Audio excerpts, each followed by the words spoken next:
I am Curran Bhatia speaking with Tyron Woodley, of course, taking on Jake Paul August 29th. Tyron, how are you doing, my man, and how is training camp going? I'm doing great, man. I'm really not used to people pronouncing my name correctly, so I appreciate that. You know, they just show your professionalism, and that's the same kind of professionalism I'm taking to this camp. Prep has been dope. I feel amazing, and I'm just ready to get it on. Got to say the name correctly, right? That's step one, of course. So I know that you brought in, of course, the legend Floyd Mayweather. I know he helped you out. What have you been learning from Floyd? Just basically, he's very meticulous on technique, and everything that he does has a reason. Every defense has, a counter offense, and just thinking about the entire fight and why am I doing this stuff? And if he's against the ropes, this is what I'm going to do. If he throws this is what you're going to do. And, just putting yourself in a position where no matter where you're at, you're always ready to defend and throw power. So in mixed martial arts, sometimes we get away with throwing punches real fast and making a lot of noise. And, it's those small gloves. So, a non-technical punch can really knock you out. And in boxing, he's just really trying to put me in a position where I go out there and I fight and I look like a world champion in my first pro bout. So I'm excited about it. It's been a blessing. And I look forward to many more training camps in the future. We've seen you on social media training for boxing. You're obviously taking this very seriously. This is a big matchup for you. We mentioned Floyd Mayweather, and you just talked about what he's helped you with. What were your thoughts when he fought your opponent's brother, Logan Paul? I'm sure you watched their matchup. What did you think about that fight? Yeah, I was at the fight. I thought it was a phenomenal fight.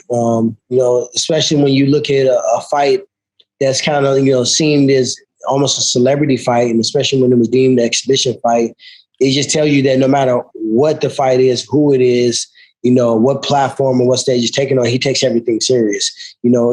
Guy outweighed him by 40 pounds, and he still managed to, put on the clinic. The conditions were not optimal. I was there. I was hot and sweating just, being outside the Hard Rock, arena, and it's literally the worst humidity you could think of. And to be in that ring, in those lights, fighting and boxing in all those conditions, I just really respect him at a whole different level. And, I think if anyone is going to teach you how to not only just defeat Jake Paul, but to beat anybody, look at his resume and the GOATs and the legendary Hall of Fame people he beat in their prime. And even if people can say people are out of their prime, we're not in someone's body. You don't know when their prime is. They do. And when they accepted those fights, he took it to them. He defeated them.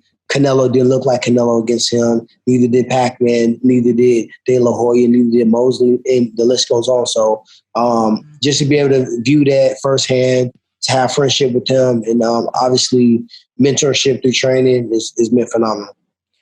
The longevity that he's had, the ability to kind of reinvent himself and be more technical and be able to dole out punishment without getting hit. I mean, it's been a remarkable career, and he's been going for a long time. So anything you can learn from him is definitely special. Let me ask you this: as great as he is, he at one point there's a clip going on social media. He knocked out Logan Paul and held him up. Why did he do that? No, I'm just kidding. Yeah, I don't know that he did that. I think sometimes in MMA fights, you guys can see more than we can sometimes because we got one pair of eyes and we don't have all the different camera angles that you have. So there's been times where you see an MMA fighter that throw a crazy combination, and just because we're in habits of punch to shoot or punch to kick or punch to do something that's a clinch.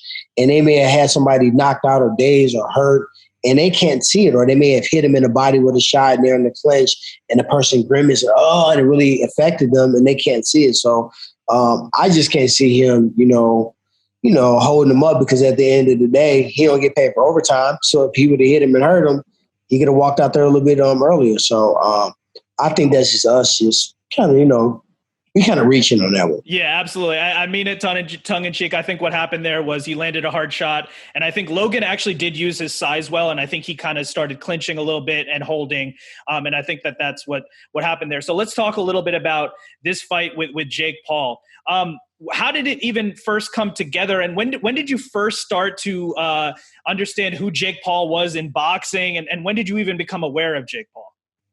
It was really more so Logan when he was fighting KSI, and then I ended up going to, I think the second time he fought him, I was invited to go there. I think DAZN or somebody had put it on. And Jake Paul, I knew he was his brother, But Logan at that time was really the one that everybody really kind of knew.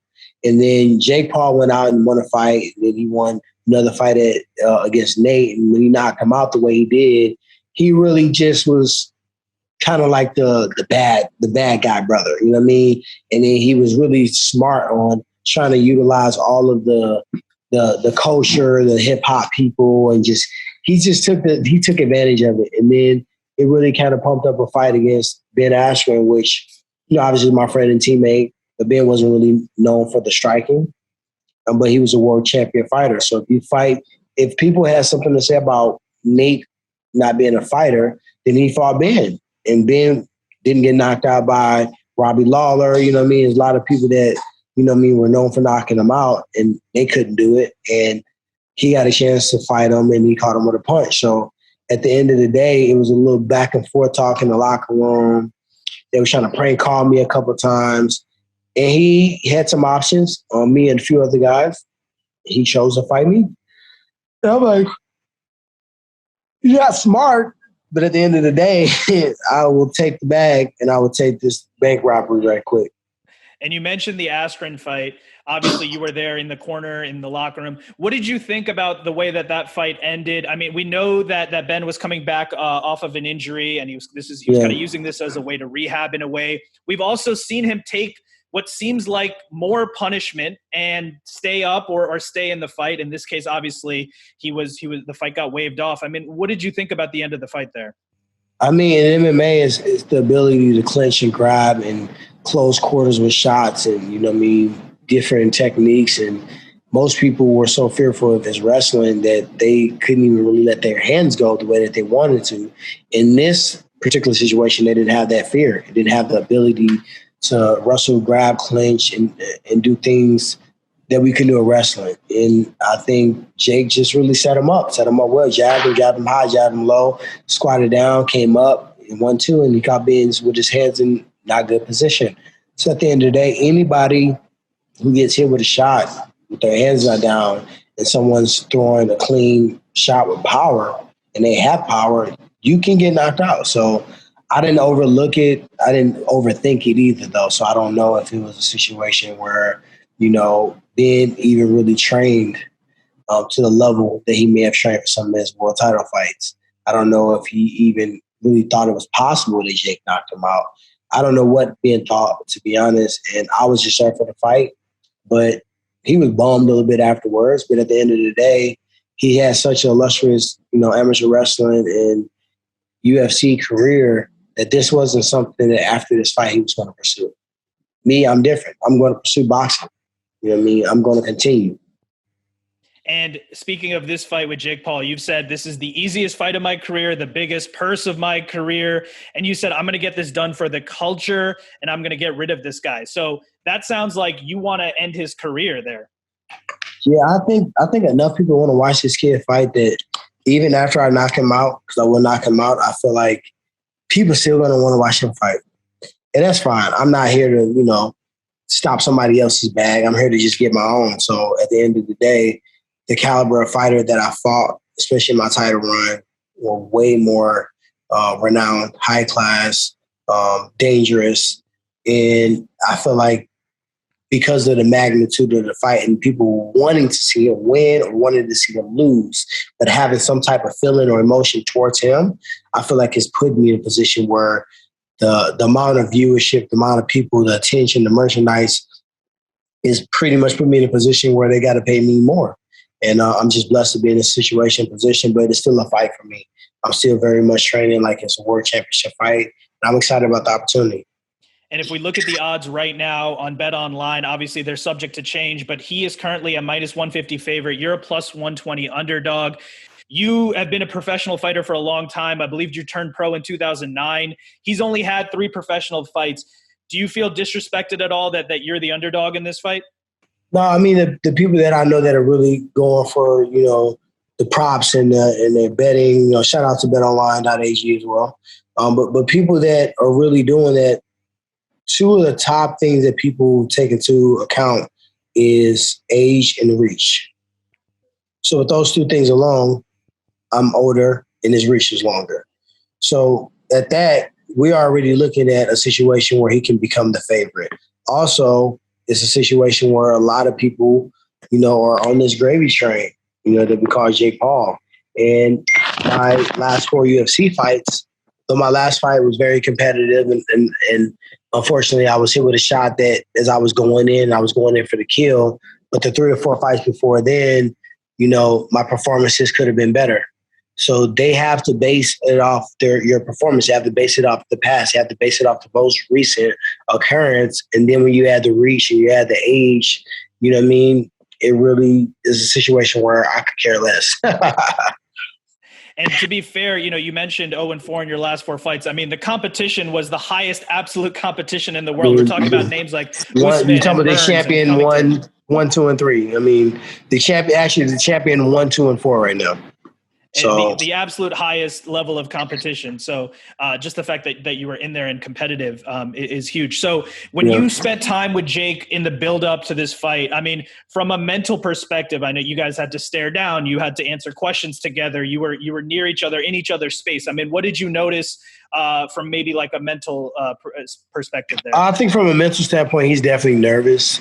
I feel like he's doing what he think he should do based upon what he feels should be able to fight. But I do feel like that doesn't mean he's not going to train hard. I feel like he's going to train hard. He's going to be prepared to fight. I think he's going to come after me.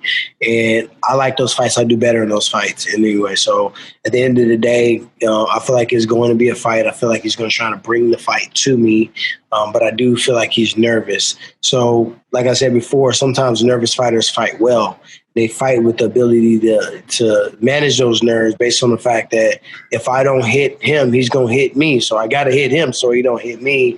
But I think that angst and that pressure, I think is going to allow me to see the shots coming better and allow me to slow things down.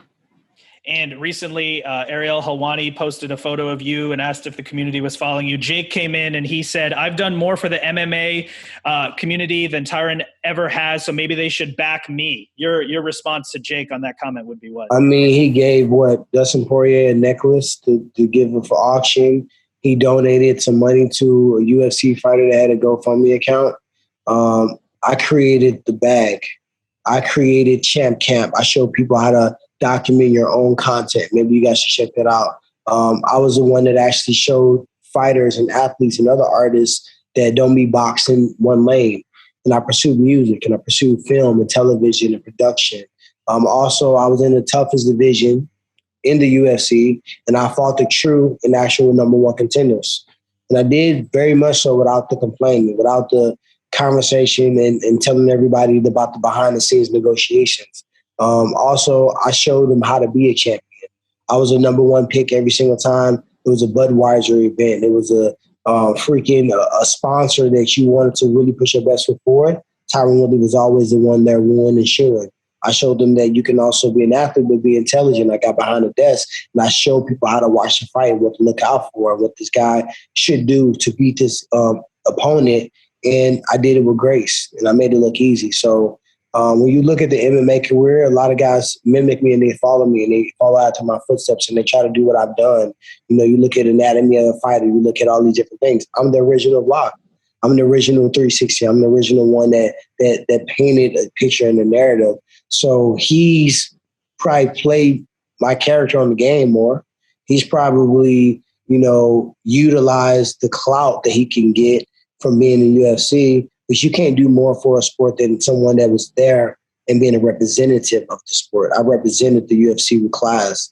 I represented them with humility. I represented them with excellence. And I won titles and I had arenas filled. So at the end of the day, I'll just state facts and people can take it for whatever they want.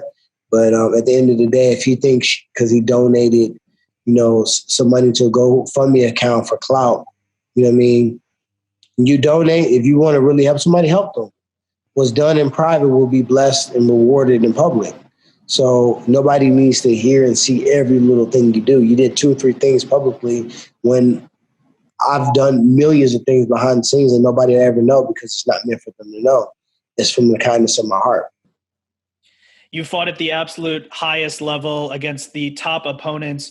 This fight on August 29th, where would you rank this in terms of importance and significance for your career, your legacy? I would just say it's the largest opportunity. And with the largest opportunity comes a lot of media, comes a lot of, things that you have to do to promote the fight. And I feel like for me to be able to go out here and win this fight with all those things there is just going to show them other promotions, other opportunities that I can manage in both, that I can actually push and motivate and do the press conference and talk to shit and actually literally build a fight up and actually go out there and perform and do well.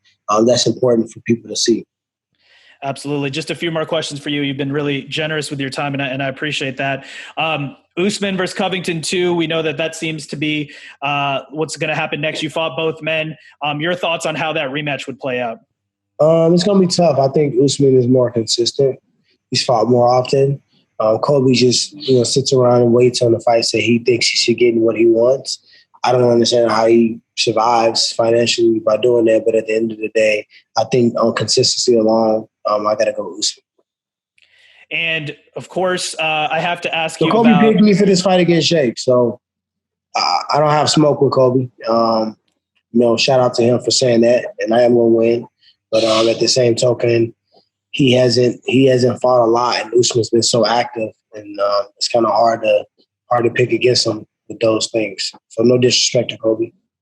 And speaking of picking you, Jake Paul has said his prediction, he's going to take you out in 2 rounds. That was his prediction. Your official prediction for August 29th is what? I mean, Jake Paul, the only thing he's going to take out in 2 rounds is his mouthpiece. And then ask the referee what happened to him. That's what he's going to do in 2 rounds. So that's my prediction. And before I let you go, I have to ask you real quick. Of course, we saw the altercation with Hector Lombard and BKFC. Just wanted to know from your perspective, what There's happened no altercation. There's no altercation that happened there. I walked over there and I told him congratulations on his victory when he grabbed Joe Rogan's shorts and poked him in the eye.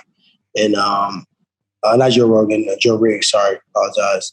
And it's a lot of people that are trying to get clout from the situation that I'm in.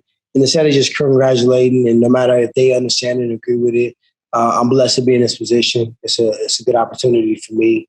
And some people want to make my opportunity their own. And last question, we know that you're focused on August 29th, but what do you have in mind to do next? Do you want to go back to MMA? Are you going to stick to boxing, BKFC? What do you think is going to be next for you? I'm definitely going to box more. I'm enjoying it. I don't want all this hard work to go to waste, and I do best when I'm in rhythm. So I'm probably going to box 2 or 3 boxing matches first, and then after that, I'll make a return back to mixed martial arts. Can't wait to see it. August 29th, Tyron Woodley takes on Jake Paul on Showtime pay-per-view. Tyron Woodley, thank you so much for your time and best of luck. Appreciate it. Thank you.